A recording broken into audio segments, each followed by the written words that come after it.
Keira from the upcoming So Lovely to Meet You. So what an incredible director, James Kent, but then also a great cast, Alexander Skarsgård, Jason Clarke. What was your experience of making the film, working with these people? This was honestly, I think, the loveliest job that I've ever worked on, and it will always be in my memory as just the loveliest job because I can't even say it. James Kent is honestly the nicest man I've ever met, and Alexander Skarsgård is pretty much up there as one of the nicest men, and Jason Clarke.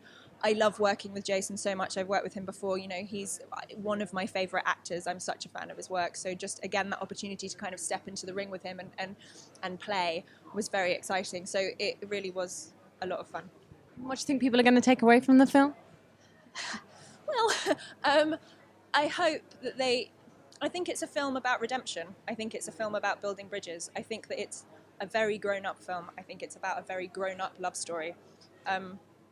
I think it's about the possibility of forgiveness. I think it has a lot of hope in it, but probably you're going to cry along the way.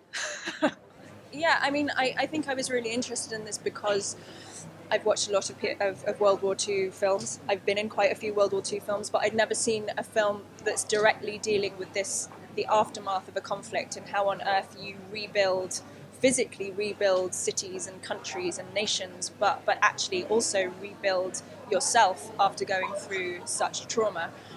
So I think I was interested in all those questions and interested in the fact that I'd never asked myself that before, that actually when you think about that generation, you think about the conflict, you think about the winners and the losers and, you know, this triumph over evil, but you never think about what it must have taken to rebuild and forgive and move on.